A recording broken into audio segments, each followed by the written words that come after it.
Hi guys, welcome back to The Conscious Couple. I'm Kayla. And I'm Mike. Good to see you guys. Yeah, we're here for episode 3. Yes. That's so crazy. That's already episode 3 that we've been filming. What are we going to be diving into today, babe? I think we should talk about the main theme today is relationships, I think. And Okay. then kind of how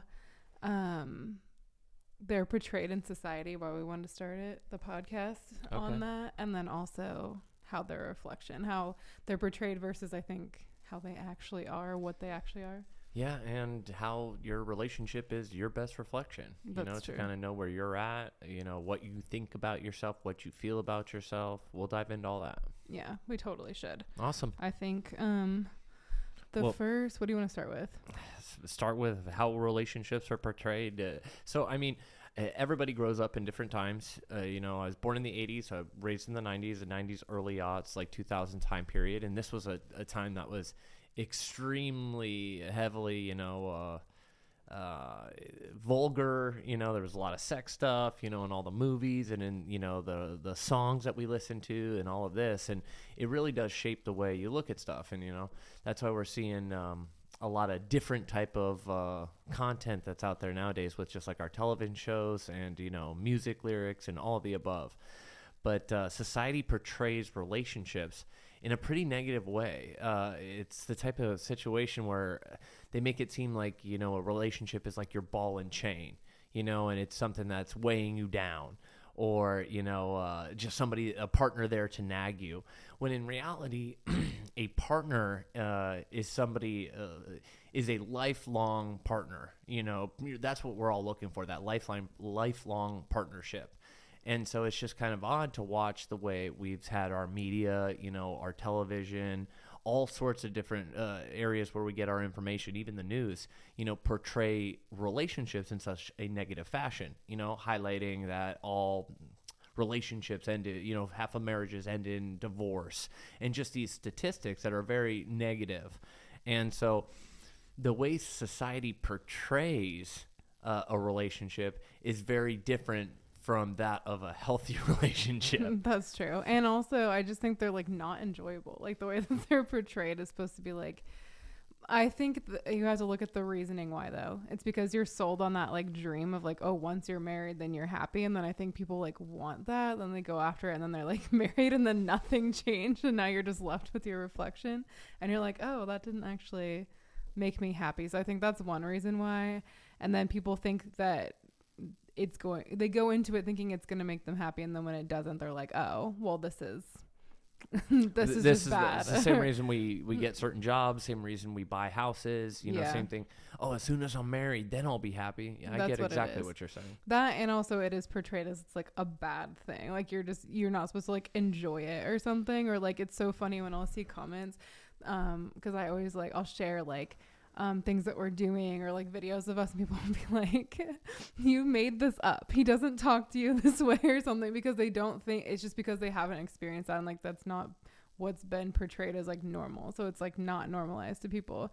And I think that's like, it's just so funny. Like that we kind of like joke or we look at like a healthy relationship and like it can't be real. Like it can't be like real. It's like not real, because no, it has to be bad.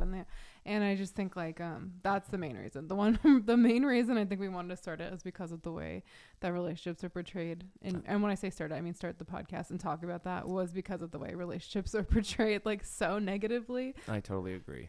Yeah, it's like it's just weird. And also, we're just here to tell you it doesn't have to be that way, because I think that what you said was also important. Like, we all grow up differently, but we all just, like, don't really, a lot of people just don't have an example of that, I think, of, like, seeing, I don't know how many people can say they actually, like, had parents who had, like, a healthy marriage where they, like, actually loved each other and they communicated well and everything. And it's just, like, how else are you supposed to know what to do if you didn't have that as an example? So, no, you're totally right. It makes sense. And again, I can't go back enough to just the way we are taught what relationships are. See, like we are shown what relationships are through like media, and we see how people interact in movies and in television shows. They've even talked about how they've done stories on the way like young men are having sex with women because of pornography nowadays. And so the way we are taught things really affects how we go into a relationship. And so we're taught that this woman is something that ties you down, holds you back, is there to just nag you. All sorts of garbage is what they're layering in when it comes to like the conditioning. And this is all over like and sitcoms. Then also what women are taught too, that like men don't know anything. You have to be their mom. They're going to cheat on you. That's like the women programming versus the men too. It's like, and it's all there. Right. Yeah. It's all at the same time. This is why it's difficult to watch a lot of these shows now, because so you're watching this and you're like, oh, haha, this is funny. I relate to this.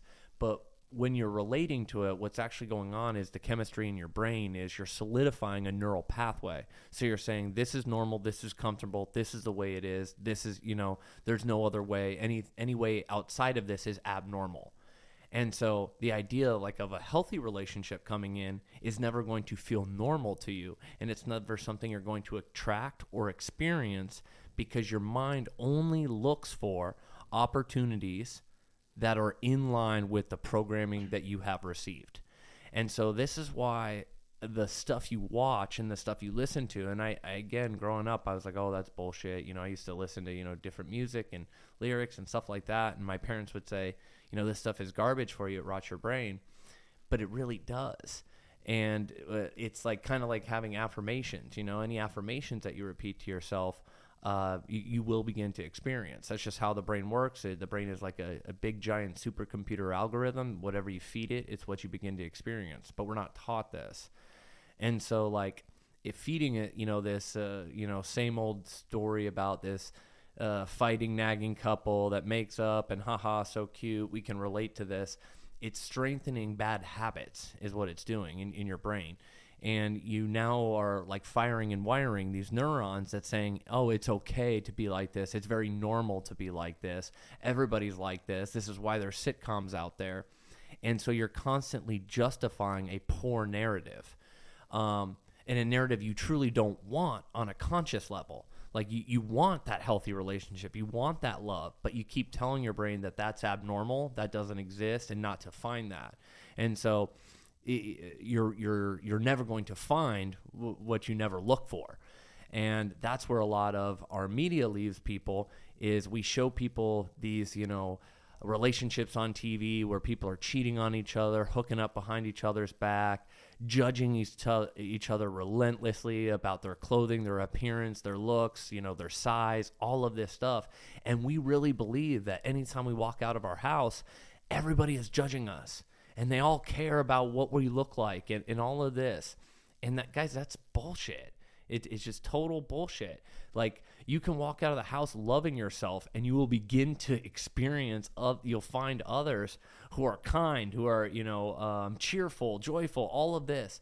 And we've been sold a false bill of goods, because if you don't feel good about yourself and you're in these types of places, you seek out more material things. You're a consumer, so you'll purchase more, You'll get out and you'll buy the makeup. You'll buy the clothing. You'll buy this, because you're trying to constantly make up for this feeling of lack within you. And that's why this cycle just kind of is perpetuated and accepted by our society and by our television programs and by our media. Is it sells, and it's very easy to sell something to someone who is upset with themselves, upset with their appearance, upset with their overall status. They feel like they need certain things, and so that's a great target audience. So this is why, unfortunately, we have so much of this in our media. It's not because it's normal. It's more because, hey, if everybody thinks this way, it's very easy to sell them stuff and sell them products. And we need to be very real about this. You got to look at this from from above and go, wow, that is true. If I'm happy, I don't need anything. I'm not out searching for this next thing or that, or, hey, I need this to look cute for this date, otherwise this guy won't like me. Get out of here. Well, and just what you said too is like the reason I think most relationships don't do well is just because I'm laughing because it's like funny. Like when you look back and you can see past relationships like with knowing the reflection, but it's like I think the main reason also is because people go into it again, like what you were saying, like sold this idea that like again, they're missing something internally, not good enough internally, and then that's going to make it better. Except as soon as the like 3 months, I think it's 3 months when the dopamine wears off your brain, then that's what the honeymoon phase is. Yeah. And then it's like, and then you're just left with your reflection and you're like, oh, it's just that person. And then it goes into like the blaming, and then you're like really just dealing with yourself the whole time. And so I think that's the other reason too, is like learning about the reflection of like, they're just reflecting insecurities back to you, or they have to show up. That's the way the you deeper want level. And that's like ultimately where we all should be going, which is, hey, I need to do a deep dive within. So it's like, hey, where do I, when Kayla's talking about someone being a reflection of you, everyone you interact with on a daily basis, your boss, your parents, everyone around you is a teacher for you. They are a mirror of how you think about yourself, how you talk about yourself, and you're like, what are you talking about? This is completely backwards to everything I've been taught. And I get that. And I remember having to, learn this and experience this myself. But like, we are taught that there is this absolute world outside of us, and it's just going on without you having no effect on it. And whether you were there or not, the same things would be happening, the same people, the same everything would be going on. And that's not true. And science has proven this, through our observation, how we affect things, how there's no actual matter in this world. All of these different things, have shown us that our perception really does dial in and matter.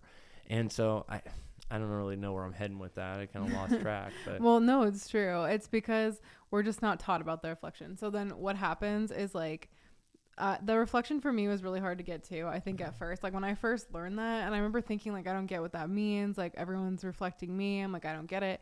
And then it's like when you start to like hear examples of it, which I think we should give a few examples, because especially in relationships and stuff we're talking about, but like, then I was like, oh, I could see how that makes sense, because I didn't get how like somebody saying something mean to you or something was a reflection. Like I didn't know what that meant, but really everyone's just like you pushed out. So like if you were upset about something or insecure about something, people will say it back to you, and then you're like, oh my god, that made me feel so much worse, when really it was just you saying it back to you, if that makes sense. I'm trying to think of a good example in relationships though, like where you can actually like see it. So everybody has that friend who is who has the jerk boyfriend, the person who treats them like crap, the dick boyfriend. Start there.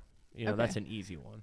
I think, I have a good one. Okay. So the main thing people come to me for is like, not being chosen, I guess what we call it, which means basically they don't think, they're going to be like fully committed to, because they don't feel deserving of that, or they have some sort of mental pattern of like, I've just never been chosen before. I've always been like, only friends with benefits, like whatever it is, the people will come to me and say that.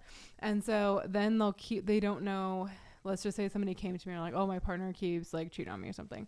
Then I would be like, okay, the reflection has to be some sort of either subconscious belief about themselves, like I'm somehow not good enough, other girls are better than me. And then the perfect way for that person to reflect it back is to keep on doing things like circumstances in the 3D that make you feel like I'm not good enough, other girls are better than me, or something like that. That's like a good example of that. Or like, I'm trying to think of other ones too. Well, like the jerky boyfriend, I forgot where I heard it, but I heard someone say your partner will show you exactly how you think about yourself. Yeah. They're a perfect reflection of how you think about yourself. And that says a lot. So if you have that person, who's constantly talking down to you, verbally abusive, all of this, it usually comes down to a real deep sense of like, I'm not worthy. I'm not good enough. I lack this. And the reason I bring that one up is this is something that everyone, a lot of people struggle with, is the I'm not worthy, myself included. And I remember feeling this and trying to access that feeling, because the trick to getting, out of this and getting your body on that, vibration and beginning to experience these types of, feelings is you have to allow your body to relax and actually feel good. You have to feel worthy. You have to feel loved.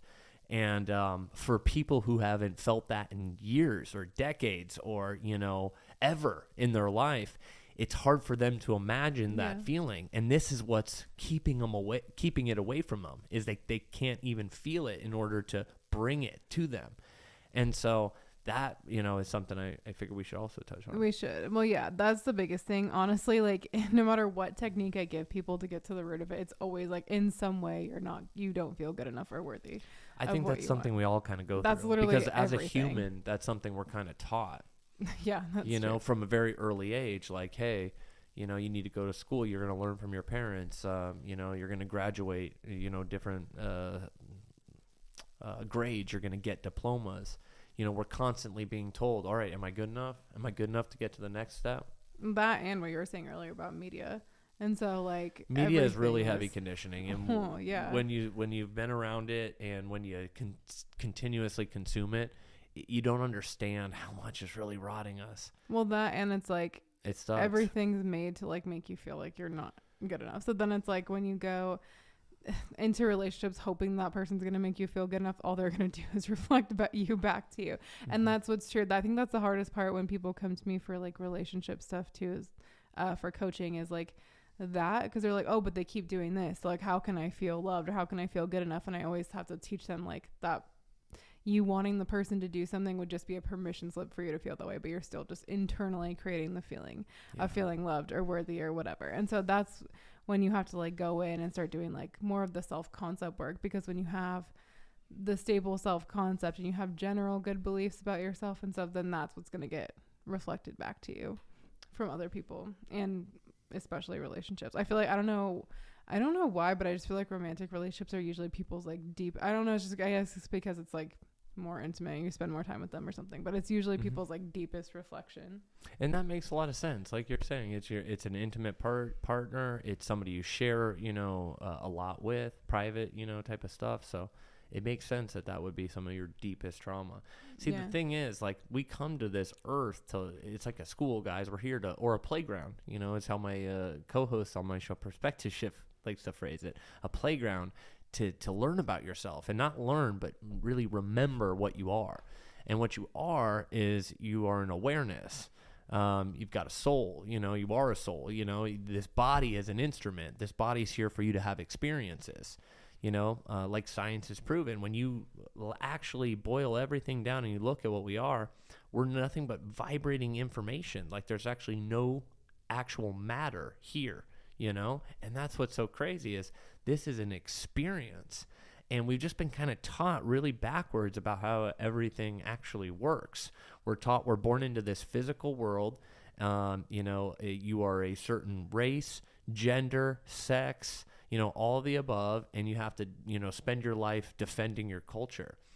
And in reality, everything is connected, and you impact every situation that you go into. And so I can't imagine, 20, 30 years from now when we're teaching, children, what they are, how powerful, we really become, because I see a lot of us becoming much more unified in the future. I see a lot of great things happening. And we do this through our partnerships, specifically our relationships with our significant others. And this is why Kayla and I bring it up, is when you can see, some of the most intimate type of trauma or intimate pain or anything about yourself within your partner, it's somebody you can open up to and share with. Like there's so many things I can talk to Kayla about that I've never felt like I've been able to talk to any woman about in my life. And it's because there's like this connection, like a true soul connection, something you want to, work on. I think that's the biggest thing too, is like when you both understand the reflection, then, and by the way, I've cleared out so much stuff with you. And the biggest reason is like that, like you both get the reflection. So there's this like safety or like trust where it's like, oh, just so you know, it's not like you're doing this to me. Even if like the initial, okay, first of all, if the initial reaction happens or whatever and you initially catch it, it's never like you never have a reaction to anything again. But I think it's like catching it where like, okay, what was that in me internally that happened to? Like, what was it triggering basically? And then when you pull back and you're like, it's like you're able to actually talk about stuff because it's like not like, it's going to be like understood. We're like, hey, I have this like story about this, or this belief got triggered or something. And then it's like way more accepted, I think, because then it's like, oh, okay. Like it's another perspective that you're not emotionally involved in. Cause like, I think sometimes when you're emotionally involved in your own story, it feels so real that like having another perspective, you're like, oh, by the way, I have this belief or like this story, then having somebody else like say it, to not emotionally involved, you're like, oh, okay, I can just clear that. Because that's happened to me so many times with you where I'm like, this is so real and I've been trying to change this for 20 years and I've never been able to like do anything. Like, I just can't change it. And you're like, I remember telling you that and you're just like, oh, that's just a story. We can change it. And I was like, I remember like literally after like, I think it was like 23 years of like having that, I was like, wait, what? Like, I never even like fathomed that it was a story that I could change. It was just something that I could never let go of. I love that. We should touch on that real quick too, because we've talked about this in a previous episode on the subconscious mind, but how our stories work. So essentially you got to look at yourself as a storyteller. That's what we all are. We have different stories about past experiences, how we grew up, who we are, and about half of it's true, even though we say it all like it's true. And we believe it to be true, but about half of it's really true. And that's another cool study that I heard, about how we gauge memories, only about half of what you actually think is, fact or true in a situation is, which is very interesting. Our minds are always kind of playing tricks on us. But go ahead and talk about that, for a little bit, because the story part. Yeah, that's like it, when people realize that we carry around our identities and ourselves and our relationships and our, all of that as stories. You see it for what it is, and you can start to let go of things that you've been holding on to for a long time. Yeah, you're totally right. And so what happens, I think, specifically in relationships too, is like so everyone in your reality has no choice but to reflect you back to you. That's just how it is in your reality. And so you have beliefs about and stories about like men, about women, about relationships specifically. You have beliefs about yourself, and then all of it just gets like perfectly reflected back in different stories. So I always talk about it like your subconscious mind is like a film projector, and then all of your stories about relationships or men or women and yourself, and also you have stories about people in your reality, like specific stories of like I view Mike as like grudges, I always tell everyone, I'm like, Mike is like a saint. Like, I have that story of you. I'm like, Mike's so nice and he's it. So like that's how I view you, and that's how you show up in my reality. So but you also could have stories about other people in your reality, like, oh, this person's mean, or they're always manipulative, or whatever, and they have to show up that way. So what happens is then it gets put in your film projector and like just projected out in different situations or different like details with whoever the stories are about or whatever it is. And so when you have different stories about like relationships, like, oh, what happens is you have certain beliefs about yourself probably, and relationships from childhood, from media, from parents, whatever, and then it gets played out, and then you keep experiencing the same thing.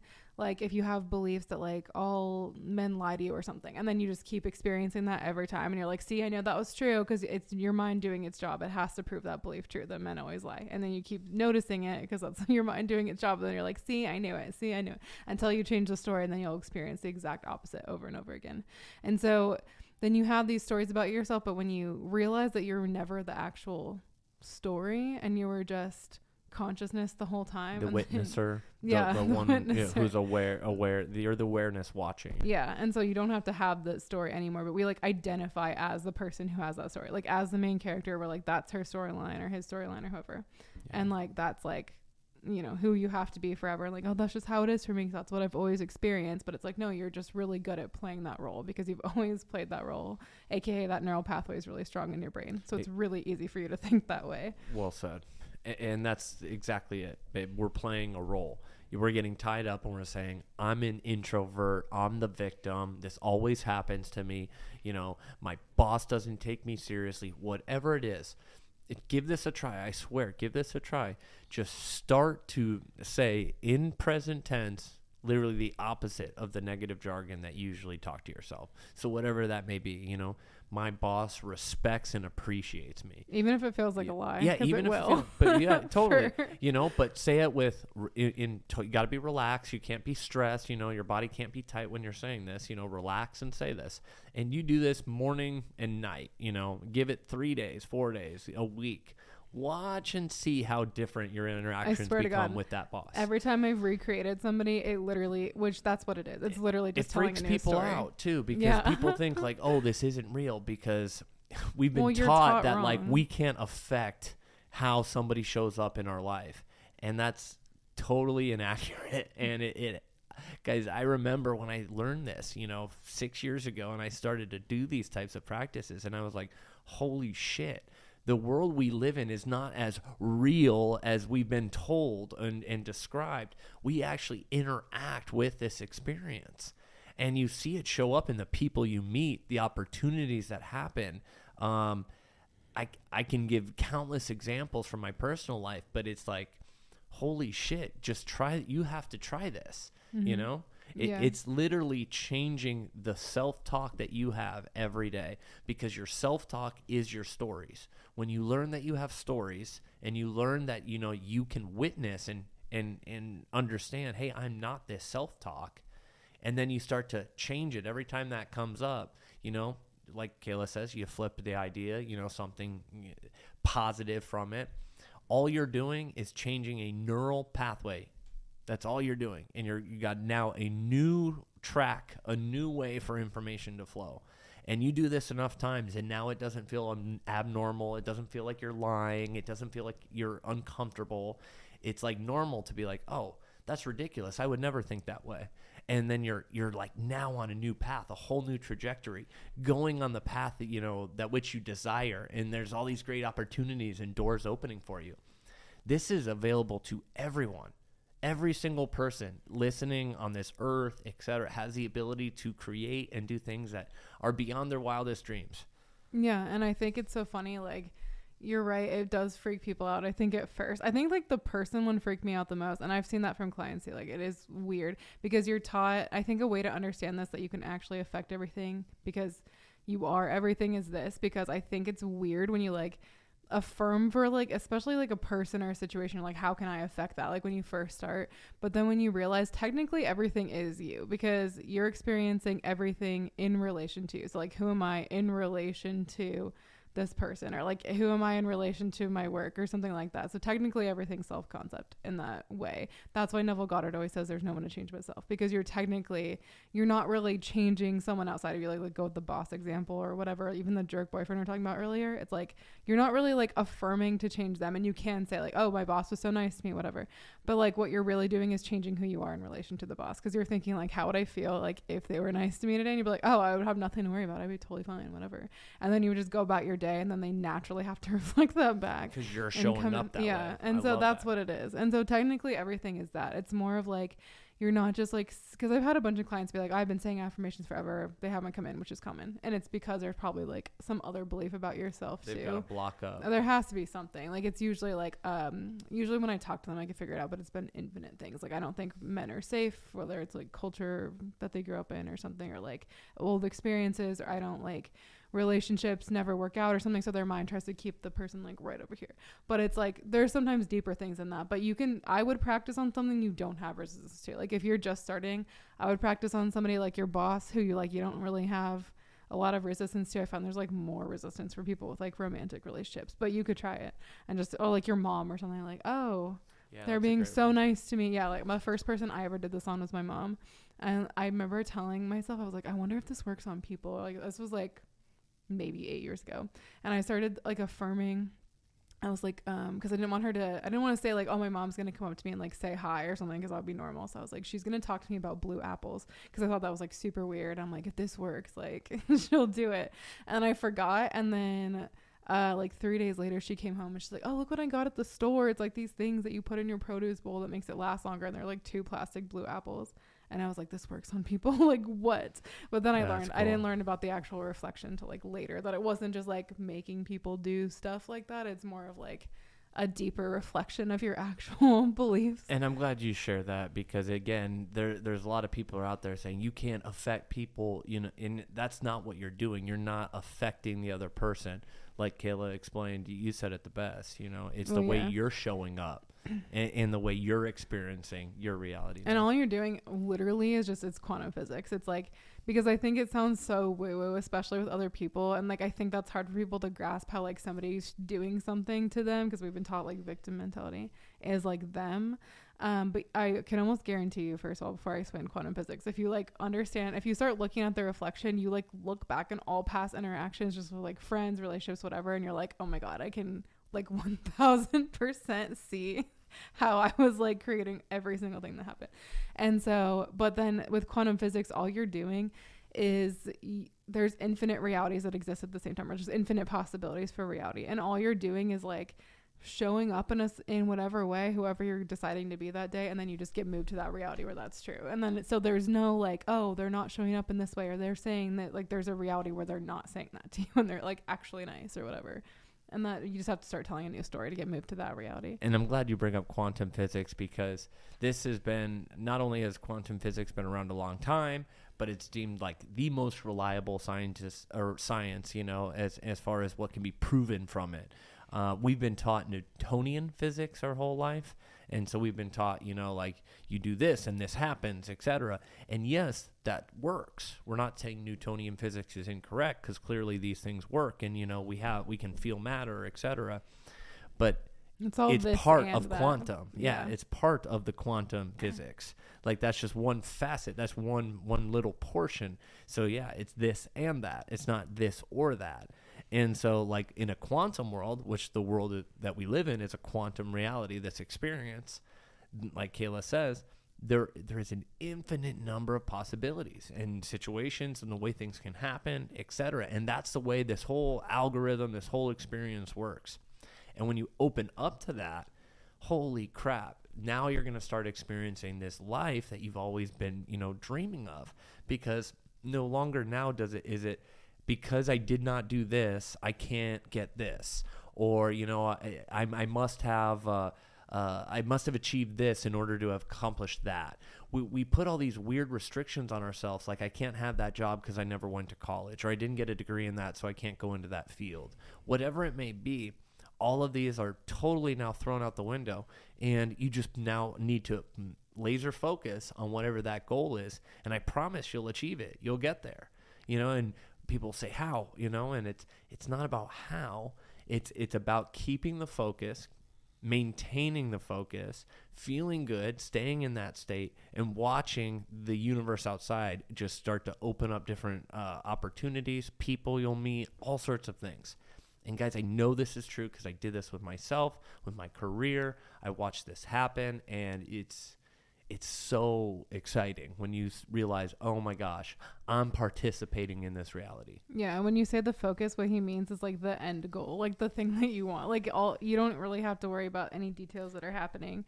As if it had already happened. Yeah, it's literally just like I told them, I think I said this on a live the other day, but somebody was asking me about how to manifest a following. And I remember the month before I started TikTok, I literally did not care that I think I had like 100 followers. Maybe I think I had like 1,000 subscribers on YouTube, but I wanted like more people because I wanted to do coaching full time. And I literally walked around the mall. Like, I was like, how would I walk around this mall? I was with my sister and her boyfriend and Sky, my daughter. And I was like, how would I walk around this mall if I already had like a bunch of followers, like thousands? And I literally just walked around like that was true. I was like, oh, I'd be walking around and feel super confident. I feel like, oh my God, this is so cool. And I literally held that for like maybe the hour we were there. And then a month later, and I didn't worry about how it was going to happen. I wasn't like constantly checking my Instagram. That was the only thing I was like really posting on at the time. Except a month later, my sister was like, and my old dance teacher, they were like at the same time separately, were like, have you tried TikTok? You should post on TikTok. And I was like, no. And I randomly just decided to post on TikTok, and it just blew up. And I was like, there you go. You don't have to worry about how, because I would have never thought to post on TikTok. See, that's really cool and such a great example of how this all works. And I love that you didn't put like this crazy unrealistic time frame, because again, we feel like, oh, if I don't see it today or tomorrow, or, you know, because I'm not experiencing it 15 minutes from now, I don't have it. It's that sense of lack that keeps us stuck. You know, Kayla went on with her day, went on with her week, and that's the thing. You walk as if, hey, I already know this is done. A great example that my co-host Frank likes to use on our other show is he talks about Amazon. When you order an Amazon package, do you check every day the tracking and hope that it's coming? And are you thinking about it, you know, and calling Amazon every hour going, hey, do you still have this order? Is it coming? Absolutely not. You trust that it's coming. You forget about it, and all of a sudden it arrives even a day earlier than it was scheduled, right? And so that's exactly like manifestation. That's exactly how this experience works. As soon as you start to say, hey, this is the way I'd like this situation to play out, you allow yourself to feel that, you know, you get into that state and you let go of it and you move forth and you understand that, hey, I'm letting everything in this experience calculate, you know, and recalibrate around me, and watch as these opportunities that you wouldn't even fathom. Watch how many doors open, and you're going to be like, holy shit. Yeah, and I think the biggest reason people do like that constant checking is because you have something tied to that. Like you really think that thing is going to bring you something, whether it's like feeling worthy or good enough or whatever it is, like loved, free, whatever. And so like people get super caught in that, and then that's when they keep checking. Like I really need this thing to happen, and that's what like holds people back, I think. And I like, it's so funny because I try to use the Amazon thing. People are like, I check every day to make sure it's coming. And I'm like, so sometimes I try to use like the ordering example of like at a restaurant when you're like hanging, like when we're at a restaurant together, we just like order the food and then you're just talking and you're just like enjoying it. You're not like constantly like, when is my food coming? When is my food? You just like let it come out. And so that's basically what it is. It's not like, you don't have to be full Delulu, although it's fun like sometimes to be like, oh, be in that like reality where like, oh, I have what I want now. It's more of like a like being detached from the 3D in the sense, not that you're ignoring it, but in the sense like I'm accepting what is right now, but like I know this is where I'm going, and I know the 3D is like recalibrating to what I want. I love that. It's not that you're accepting that you don't have what you're trying to experience. It's accepting that, hey, everything is perfect in this given moment. Whatever's happening right now needs to happen for me to have that experience. So you are satisfied and content and relaxed in a situation because you're like, I don't need anything to happen. I already know it's on its way. It's making its way to me. And whatever's going on right now, I fully accept, because for me to get, and experience this situation, this all needs to happen. Yeah, I agree with that. And it's usually a bridge of incidents. Like usually when you look back, you can totally see like, oh yeah, A plus B equals C. Like you can see like how it like led to it, but it just doesn't make sense at the time sometimes. I feel like now that I'm like aware, I can always like tell instantly when a bridge of incidents starts. I'm like, oh, there you go. Like this, some random thing will change in your reality that's like leading you there or something. But I heard somebody say, because I heard a lot of people say they don't like the 3D, and they're like, oh, my 3D is this though, and I hate the 3D because it's constantly showing me what I don't want.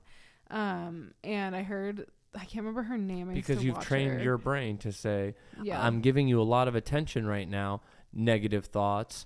And so your brain goes, oh, wow, you love a lot of negative thoughts. So you're just seeing, and so the brain keeps showing you more and more of what you don't want because you're engaging with it. You have to disengage. If you don't love the 3D or you don't love the experience you're having, you're engaging too much with it. You're getting too tied and consumed and pulled in. You're just placing too much of your well-being into but that is your attention, is where your attention goes, is where the energy flows. And so you're telling yourself, I want more of this, even though you don't actually want that. What you're focusing on, you're telling the brain, hey, I like to put a lot of attention on this. And the brain's job is to give you things that you like to have your attention on. So it brings you more of that. No, that's true. And it's also like, I think when you accept that you're actually creating it, you don't get as mad at the 3D because you're like, oh yeah, that's literally just me. But then too, it's like, oh God, I can't remember her name. She's a coach. I used to love her. She always talked about how she would win a bunch of contests. It's not Helen Hansel. It's like an actual coach. But she always talks about how, like, when people say they hate the 3D, it's like, no, your 3D is where your manifestation is going to happen. This is just like part of the manifestation or whatever. I can't remember how she said it. Yeah. But she's, I always thought about that too. I'm like, this is like, wow, you can't hate the 3D. That's where the manifestation is going to come in. And when you say you hate the 3D, you're just saying you hate whatever beliefs you have about yourself, whatever thoughts you have. In that moment. Yeah. All that means is I've got a lot of self-talk that I don't like. And you can become aware of that and go, okay, I accept the fact that there's a lot of self-talk that I don't like. That feels good. And you loosen up a little bit. You can accept that now that I'm aware of this, I can begin to participate and change this.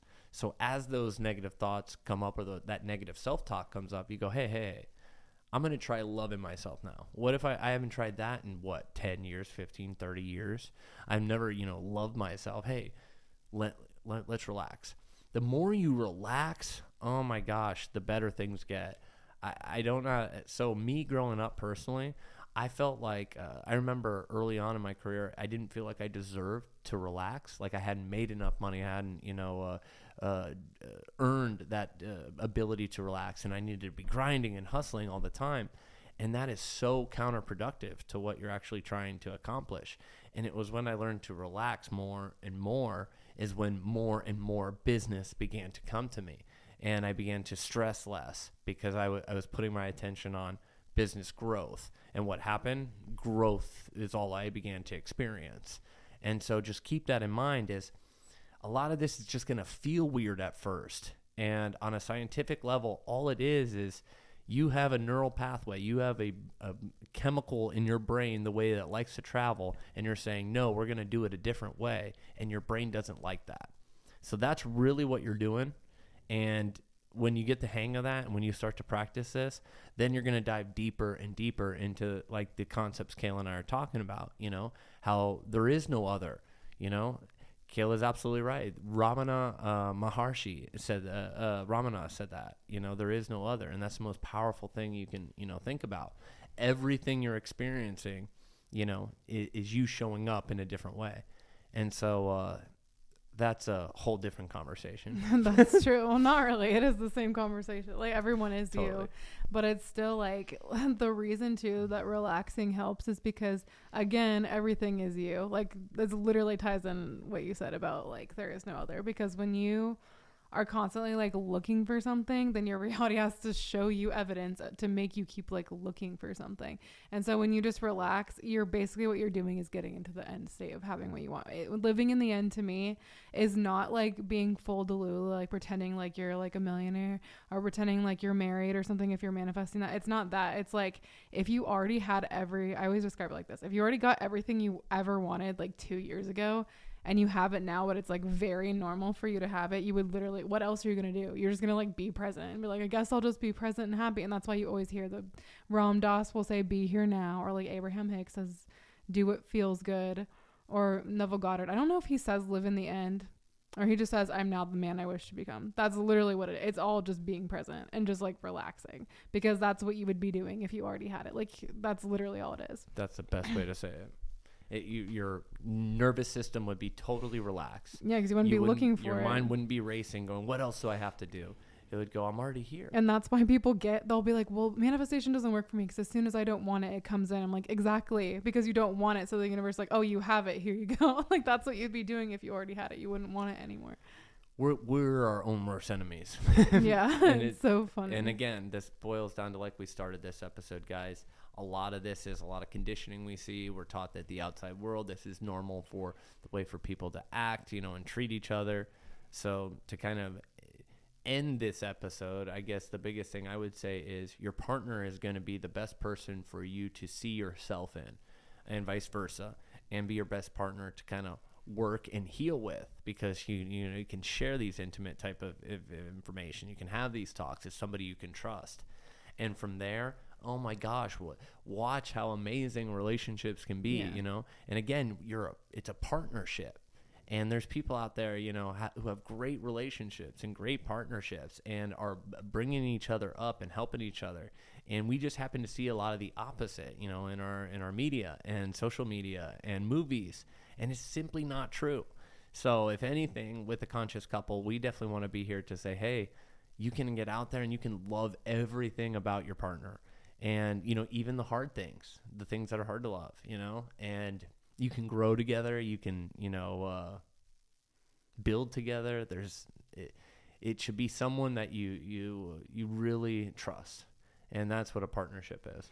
Yeah. And I also think with relationships too, I think the biggest thing to understand is it's literally you. Like, it's not something actually wrong with the other person. And I always say that with like couples counseling and stuff, I'm like, yes, that's helpful to an extent, but honestly, I think the best way to fix any relationship is to both to like individually like look at what beliefs you have and what stories you have, and then you can just come together more harmoniously. But you're totally right, you said it best too. We'll have to go into it in a different episode of like more details of how we do that and stuff too. But it's totally true. Everyone's you pushed out. And I would start looking at that in your everyday life of like what people are reflecting back to you. See it in your partners, guys. You'll see it. You'll see it in your, how your parents every show relationship. Up. Yeah. Yep. You'll see it how your friends show up, and start to ask yourself, why do I feel this way? Yeah. Instead of looking, that'll be your challenge this week. Is like, whenever something happens, instead of viewing it from victim, catch it and be like, what could this be showing me about me? Like, what belief would somebody have to have about themselves to experience that? And then see. That was the biggest thing I started to do. Me too. Early on. Which I was like, what? Okay, I feel this way. what is this saying about myself? That And was why would so I weird feel to do and at first. No, and now it feels great Now- because oh, yeah, now I now you just understand when naturally something do it. happens that shows up in my life and I'm like, oh, I don't like that. I don't get upset. I don't, I'm just kind of like, oh, what do I need to learn here? But it's not, it's totally different than, oh my God, why is this happening so to me? funny. Or I how do I still get fix this? I Or still get upset, but it lasts for so much less. And then I'm like, oh yeah, it's just me. And then I have to like go. it's all part of it. It's all part of the fun, right? It is. But I thought though this was a great episode because it gave us a chance to kind of chat with people about what's going on in what we're told is normal in our world, in Western culture. Yeah. And it's not normal to hate your partner. It's not normal to have the naggy partner that sucks and you can only, tease each other. That's meant to divide you. That's meant to weaken you. That's meant to weaken the relationship. And all this does is keep us divided and keep us buying more stuff to make us feel better about ourselves. Yeah, I totally agree with that. So I think it was a good episode too. Thanks for joining us tonight, guys. We will see you in a week or so on our next episode of The Conscious Couple. Yeah. Thanks, guys. We'll see you next time. Thanks, guys.